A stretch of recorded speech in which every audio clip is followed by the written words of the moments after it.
Hello and welcome back to our channel.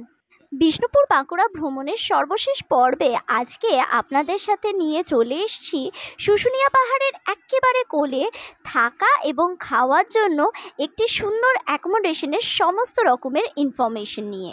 তাই ভিডিওটি শেষ অবধি অবশ্যই দেখবেন এবং ভালো লেগে থাকলে ভিডিওটিকে লাইক এবং শেয়ার করতে ভুলবেন না, এবং চ্যানেলের নতুন সদস্য হয়ে থাকলে চ্যানেলটিকে অবশ্যই সাবস্ক্রাইব করে নেবেন। বাঁকুড়া বিষ্ণুপুর ভ্রমণের অফবিট ডেস্টিনেশনসগুলোকে এক্সপ্লোর করবার জন্য আমরা চলে এসেছিলাম শুশুনিয়া পাহাড়ের কোলে শিউলিবোনা উইকেন্ড স্টেতে। এখানে একদিকে যেমন রয়েছে এরকম সিমেন্টের তৈরি কটেজ, তেমনি আর এক সাইডে কিন্তু সুইস টেন্টের অপশনও রয়েছে। প্রতিটি কটেজের সামনে যেমন রয়েছে ছোট ছোট সুসজ্জিত বাগান, তেমনি কটেজের বাইরে রয়েছে এরকম সুবিস্তৃত সবুজে মোড়া জায়গা। উইকেন্ড স্টের জন্য একদম পারফেক্ট ডেস্টিনেশন। রিসর্টের মধ্যে এক পাশে রয়েছে কার পার্কিংয়ের ব্যবস্থা এবং অন্য পাশে রয়েছে এইরকম সুন্দর সিটিং অ্যারেঞ্জমেন্ট।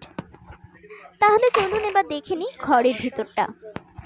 এখানে কিন্তু প্রতিটি কটেজই এইরকম 4 বেডেড এবং প্রতিটি কটেজেই রয়েছে সমস্ত রকমের বেসিক অ্যামেনিটিস।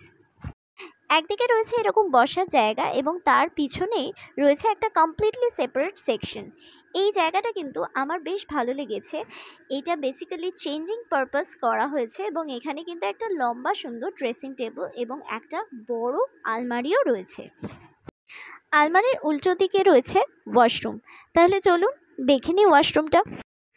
ওয়াশরুমটা কিন্তু যথেষ্ট স্ট্যান্ডার্ড সাইজের এবং রয়েছে একটা ওয়েস্টার্ন টয়লেট এবং গিজার। এছাড়া রয়েছে একটা মিরর এবং বেসিন, এবং হাত ধোয়ার জন্য দেওয়া রয়েছে হ্যান্ড ওয়াশ, হ্যান্ড শাওয়ার এবং শাওয়ার তো রয়েছেই। নিচে জলের বালতি এবং মগ।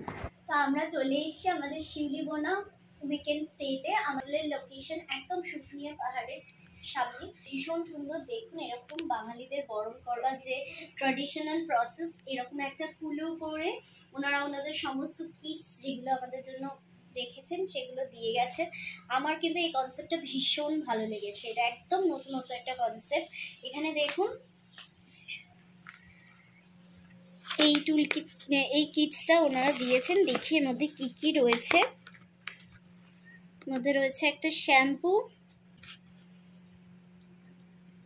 ভেজলিন, আমন্ড অয়েল,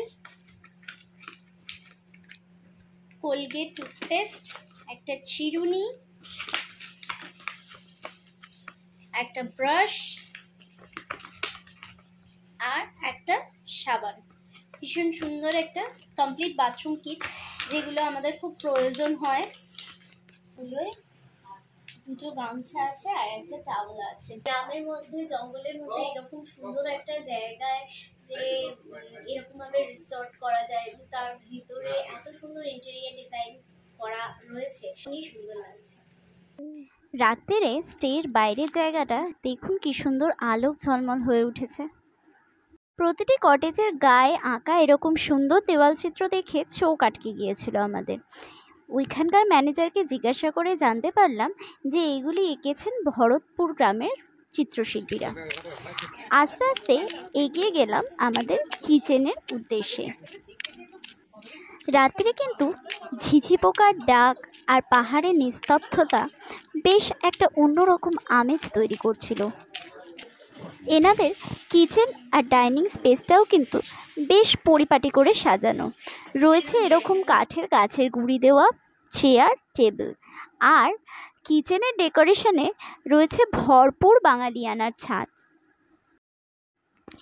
আজকে আমাদের রাতের মেনু ছিল রুটি, আলু ভাজা, সবজি, স্যালাড এবং স্পেশাল ডিশের মধ্যে ছিল দেশি মুরগির ঝোল। খাবার দাবারের স্বাদ কিন্তু যথেষ্টই সুন্দর এবং বেশ সুন্দর করে সাজিয়ে গুছিয়ে পরিবেশন করা হয়েছে। আর এই দেশি মুরগিটা আমি প্রথমবার এখানে ট্রাই করলাম। একটুখানি ছিবড়ে লাগলেও খেতে কিন্তু অপূর্ব ছিল। পরদিন সকালবেলা গরম গরম এক কাপ চা খেয়ে বেরিয়ে পড়লাম স্টের আশেপাশের জায়গাটা ঘুরে দেখব বলে। দূরে দেখতে পেলাম ওই টেন্টগুলো সবে সবে খালি হয়েছে, তাই ভিতরে ঢুকিয়ে ভিডিও করবার কথা ভাবলাম। ভিতরটা কিন্তু সত্যি কথা বলতে এখনই সবে খালি হয়েছে, এবং আমি তার পরই জাস্ট ঢুকে আপনাদের জন্য ট্যুরটা করছি, রুম ট্যুরটা করছি, তাই জন্য কিন্তু এরকম অগোছালো লাগছে। আদারওয়াইজ কিন্তু এগুলো একদম পরিপাটি করে গোছানো থাকে। আপনারা দেখে নিন মোটামুটি একটা টেন্টের মধ্যে এখানে কি কি থাকে। সমস্ত রকমের বেসিক ফেসিলিটিস কিন্তু এখানে টেন্টের মধ্যে থাকে। কুলার থেকে শুরু করে বিছনা, ড্রয়ার, তারপরে অন্যান্য যে ব্যবস্থা, এবং সবচেয়ে বড় কথা হচ্ছে একটা পরিচ্ছন্ন ঠিকঠাক ওয়াশরুমের জায়গা। এবং এখানটা দেখুন, এখানেও কিন্তু সেরকম সেপারেট টাইপের জায়গা করা আছে ওয়াশরুমের বাইরে, যেখানে একটা বেসিন রয়েছে এবং এখানে আলমারি রয়েছে, এবং এটা হচ্ছে ওয়াশরুমের ভেতরে, যেখানে কিন্তু গিজার থেকে শুরু করে অন্যান্য সমস্ত জিনিস রয়েছে। ওয়াশরুমটা কিন্তু যথেষ্ট বড় এবং পরিষ্কার লাগছে, মানে একদমই এটা কোনো টেন্টের ওয়াশরুম বলে মনে হচ্ছে না। টেন্টটা কিন্তু সব মিলিয়ে থাকার জন্য বেশ উপযুক্ত, মানে এমন ভাবার কোনো কারণ নেই যে টেন্ট বলে আমরা হয়তো অন্যান্য সুযোগ সুবিধা থেকে বঞ্চিত হব। এমনকি দেখুন, মানে টিভি এবং ইজি চেয়ার, অন্যান্য বসার জায়গা সবই কিন্তু এখানে রয়েছে। এবং টেন্টের বাইরেও এরকম সুন্দর বসার ব্যবস্থা করা রয়েছে, যাতে বাইরে থেকে বসে চা খেয়ে এবং বাইরের প্রকৃতিটাকে এনজয় করা যায়। আর এইখানে এই বসার জায়গাটা, মানে খাবার জায়গাটা আমি বারবার এই কারণেই শ্যুট করছি, কারণ এই জায়গাটা আমার পার্সোনালি ভীষণ পছন্দ হয়েছে।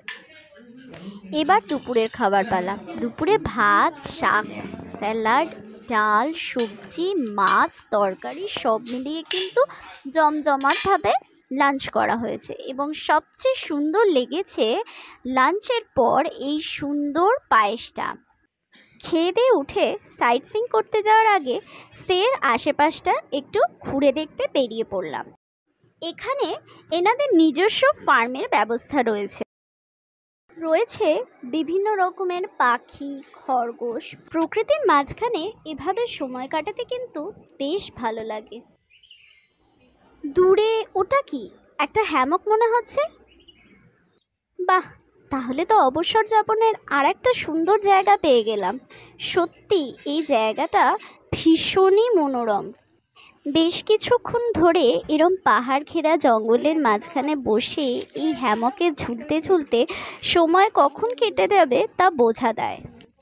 তখন দুপুর গড়িয়ে সন্ধে। আমরা আয়োজন করেছিলাম একটা বনফায়ারের, আর সেই বনফায়ারের সামনে নাচ গান আর ভরপুর আনন্দের পর শুরু হলো বারবিকিউয়ের প্রস্তুতি। এখানে এনাদেরকে বললে এনারা বারবিকিউয়ের সব রকমের ব্যবস্থা করে দেন, তবে তার জন্য বেশ কিছুক্ষণ আগে থেকে এনাদেরকে বলে রাখতে হয়। বারবিকিউয়ের প্রস্তুতি দেখে নিশ্চয়ই বুঝতেই পাচ্ছেন যে এটা কতটা টেম্পটিং হয়েছিল, এবং ততটাই জুসি আর টেস্টিও হয়েছিল।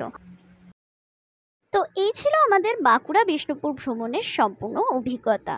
ইতিহাস, সংস্কৃতি, খাওয়া দাওয়া, কেনাকাটা সব মিলিয়ে এই ভ্রমণটা আমাদের কাছে সত্যিই ভীষণ মেমোরেবল। আশা করব আপনাদেরও আমাদের এই ভ্রমণের অভিজ্ঞতা ভালো লাগবে। বাঁকুড়া বিষ্ণুপুর ভ্রমণের অন্যান্য ভিডিওর লিঙ্ক নিচে ডেসক্রিপশন বক্সে শেয়ার করে দিলাম, সেগুলো অবশ্যই দেখবেন, এবং ভালো লাগলে লাইক এবং বন্ধুদের মধ্যে শেয়ার করতে ভুলবেন না। এবং চ্যানেলের নতুন সদস্য হয়ে থাকলে চ্যানেলটাকে অবশ্যই সাবস্ক্রাইব করে নেবেন। নিচে ফেসবুক এবং ইনস্টাগ্রাম আইডির লিঙ্ক দেওয়া রইল, সেগুলোকে ফলো করবেন। তাহলে দেখা হচ্ছে আপনাদের সাথে নতুন কোনো ভিডিও। ততক্ষণের জন্য টাটা।